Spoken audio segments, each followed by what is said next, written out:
Hi friends, welcome back to my channel. ನಾನು ಚೆನ್ನಾಗಿದ್ದೀನಿ, ನೀವೆಲ್ಲರೂ ಹೇಗಿದ್ದೀರಾ? ಇವಾಗ ನಾವು ತುಳಜಾಪುರದಿಂದ ಶಿರಡಿಗೆ ಹೋಗ್ತಾ ಇದ್ದೀವಿ. ಈ ವಿಡಿಯೋದಲ್ಲಿ ಶಿರಡಿಯಲ್ಲಿ ಹೇಗೆಲ್ಲ ನಮ್ಮ ದಿನಚರಿ ಇರುತ್ತೆ, ಸಾಯಿಬಾಬಾ ದರ್ಶನ ಹೇಗೆಲ್ಲ ಮಾಡಿದ್ವಿ, ಸಾಯಿಬಾಬಾ ಪ್ರಸಾದ ಏನು ಸಿಗುತ್ತೋ ಅಂತ ಈ ವಿಡಿಯೋದಲ್ಲಿ ತೋರಿಸ್ತಾ ಇದ್ದೀನಿ. ನನಗಂತೂ ಬಸ್ ಜರ್ನಿ ಆಗಬರಲ್ಲ, ಹಾಗಾಗಿ ತಲೆ ತುಂಬ ನೋವ್ತಾ ಇತ್ತು. ಇವಾಗ ನಾನು ಡೈರೆಕ್ಟಾಗಿ ಶಿರಡಿಗೆ ಹೋದ್ಮೇಲೆ ವಿಡಿಯೋ ಸ್ಟಾರ್ಟ್ ಮಾಡ್ತೀನಿ. ನಾವು ಶಿರಡಿಗೆ ಬಂದ್ವಿ. ಇವಾಗ ಬೆಳಗಿನ ಜಾವ 5 ಗಂಟೆ ಆಗಿದೆ. ನೋಡಿ, ದೇವಸ್ಥಾನ ಸುತ್ತಮುತ್ತ ಅಂಗಡಿಗಳೆಲ್ಲ ಕ್ಲೋಸ್ ಆಗಿದ್ದಾವೆ. ಇವಾಗ ನಾವು ದೇವಸ್ಥಾನ ಹತ್ರ ಹೋಗ್ತಾ ಇದ್ದೀವಿ. ಅಲ್ಲಿ ಕಾಣಿಸ್ತಾ ಇದೆಯಲ್ಲ, ಅದು ಸಾಯಿಬಾಬಾ ದೇವಸ್ಥಾನದ ಗೋಪುರ. ನಾವು ದರ್ಶನ ತಗೋತೀವಿ, ನೀವು ದರ್ಶನ ತಗೊಳ್ಳಿ. ನೋಡಿ, ದೇವಸ್ಥಾನ ಸುತ್ತಮುತ್ತ ಯಾರೂ ಇಲ್ಲ, ಬರೀ ಸೆಕ್ಯೂರಿಟಿ ಗಾರ್ಡ್ಸ್ಗಳಷ್ಟೇ ಇದ್ದಾರೆ. ಈ ಥರ ಇದ್ದಾಗ ವಿಡಿಯೋ ಮಾಡೋಕ್ಕೆ ಮತ್ತು ದೇವಸ್ಥಾನ ಸುತ್ತಾಡಿ ನೋಡೋಕ್ಕೆ ತುಂಬ ಚೆನ್ನಾಗಿರುತ್ತೆ. ಯಾಕಂದರೆ ಯಾರೂ ಇರಲ್ವಲ್ಲ, ಹಾಗಾಗಿ ಫಸ್ಟ್ ಟೈಮ್ ಹೋದವರು ಎಲ್ಲಿ ಏನಿದೆ, ದೇವಸ್ಥಾನ ಹೇಗೆಲ್ಲ ಇದೆ ಅಂತ ನೋಡ್ಕೋಬೋದು. ಅದೇ ಸ್ವಲ್ಪ ಒಂದು 6 ಗಂಟೆ ಆದಮೇಲೆ ನಿಂತ್ಕೊಳ್ಳೋಕ್ಕೂ ಜಾಗ ಸಾಕಾಗಲ್ಲ, ಅಷ್ಟೊಂದು ಜನ ಇರ್ತಾರೆ. ಇವಾಗ ನಾವು ರೂಮಿಗೆ ಬಂದ್ವಿ.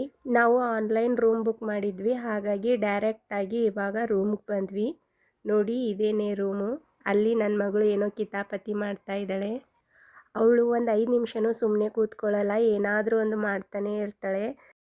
ನಾವು ರೂಮ್ಗೆ ಬರೋಷ್ಟೊತ್ತಿಗೆ 6:30 ಆಗಿತ್ತು. ಹೆಂಗೂ ಬೆಳಗ್ಗೆ ಆಯ್ತಲ್ಲ ಅಂತ ಫ್ರೆಶ್ ಆಗಿ ಇವಾಗ ದೇವಸ್ಥಾನ ಕಡೆ ಹೋಗ್ತಾ ಇದ್ದೀವಿ, ದೇವ್ರ ದರ್ಶನ ಮಾಡ್ಕೊಳ್ಳೋಕ್ಕೆ. ಬೆಳಗಿನ ಜಾವ ಇನ್ನೂ ಕಾಕಡ ಆರತಿ 5:30ಗಿತ್ತು. ನಾವು 5 ಗಂಟೆಗೆ ಬಂದಿದ್ವಿ, ಹಾಗಾಗಿ ಅಷ್ಟು ಬೆಳಗ್ಗೆ ನಾವು ಟಯರ್ಡ್ ಆಗಿದ್ವಿ, ದೇವಸ್ಥಾನಕ್ಕೆ ಹೋಗೋಕ್ಕಾಗಲ್ಲ ಅಂತ ಒಂದು 7 ಗಂಟೆವರೆಗೂ ವೇಟ್ ಮಾಡಿ ಇವಾಗ ನಾವು ದೇವಸ್ಥಾನಕ್ಕೆ ಹೋಗ್ತಾ ಇದ್ದೀವಿ. ನಾನು, ನಮ್ಮ ಯಜಮಾನ್ರು, ನನ್ನ ತಮ್ಮ, ನನ್ನ ಮಗಳು ಎಲ್ಲರೂ ದೇವಸ್ಥಾನಕ್ಕೆ ಹೋಗ್ತಾ ಇದ್ದೀವಿ.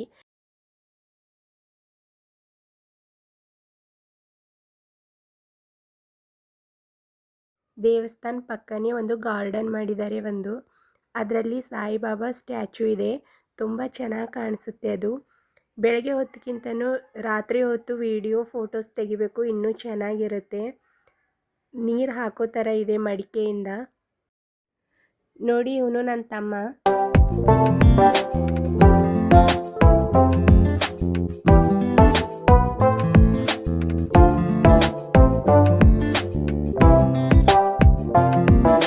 ಹಾಗೆಯೇ ಸ್ವಲ್ಪ ಹೊತ್ತು ನಡ್ಕೊಂಡು ದೇವಸ್ಥಾನ ಹತ್ರ ಬರೋಷ್ಟರಲ್ಲಿ ಒಂದೆರಡು ಫೋಟೋ ತೆಗೆಸ್ಕೊಂಡ್ವಿ. ಹಾಗೆ ವಿಡಿಯೋ ತೆಗೆದುಕೊಟ್ಟ ನನ್ನ ತಮ್ಮ.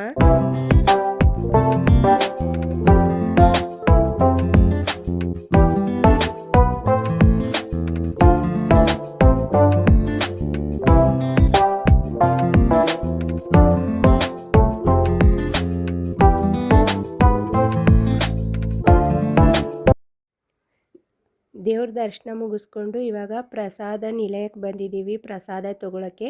ದೇವಸ್ಥಾನದ ಒಳಗಡೆ ವಿಡಿಯೋ ಮಾಡೋ ಆಗಿರಲಿಲ್ಲ, ಹಾಗಾಗಿ ವಿಡಿಯೋ ಮಾಡಿಲ್ಲ. ಫೋನ್ಗಳೆಲ್ಲ ಹೊರಗಡೆನೇ ಕೌಂಟ್ರ್ ಇರುತ್ತೆ, ಆ ಕೌಂಟ್ರಲ್ಲಿ ಕೊಟ್ಟು ಹೋಗಬೇಕು. ಇವಾಗ ನಾವು ಪ್ರಸಾದ ತೊಗೊಳಕ್ಕೆ ಬಂದಿದ್ದೀವಿ. ಇಲ್ಲಿ ಫ್ರೀ ಟಿಕೆಟು ಇದೆ, ದುಡ್ಡು ಕೊಟ್ಟು ಊಟ ಮಾಡ್ಬೋದು. ನಿಮ್ಗೆ ಯಾವ್ದು ಅನುಕೂಲ ಇರುತ್ತೋ ಅದು ಮಾಡ್ಬೋದು. ಇಲ್ಲಿ ಪ್ರಸಾದ ನಿಲಯದಲ್ಲಂತೂ ಫುಲ್ಲು ಕ್ಲೀನಾಗಿರುತ್ತೆ, ಅದ್ರ ಬಗ್ಗೆ ಏನೂ ಕಂಪ್ಲೇಂಟ್ ಮಾಡೋ ಹಾಗಿಲ್ಲ. ತುಂಬ ಕ್ಲೀನಾಗಿರುತ್ತೆ. 100ಕ್ಕೆ 200% ನಾವು ಓಟ್ ಹಾಕ್ಬೋದು, ಅಷ್ಟು ಕ್ಲೀನಾಗಿದೆ ನನ್ನ ಪ್ರಕಾರ. ತುಂಬ ಚೆನ್ನಾಗಿದೆ. ದೇವಸ್ಥಾನ ಸುತ್ತಮುತ್ತನೂ ಕ್ಲೀನಾಗಿದೆ, ಮತ್ತು ಪ್ರಸಾದ ನಿಲಯದಲ್ಲಂತೂ ತುಂಬ ಚೆನ್ನಾಗಿದೆ.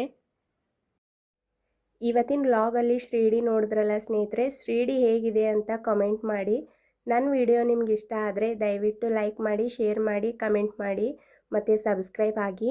ಮುಂದಿನ ವಿಡಿಯೋ ಜೊತೆ ಮತ್ತೆ ಬರ್ತೀನಿ. ಧನ್ಯವಾದಗಳು.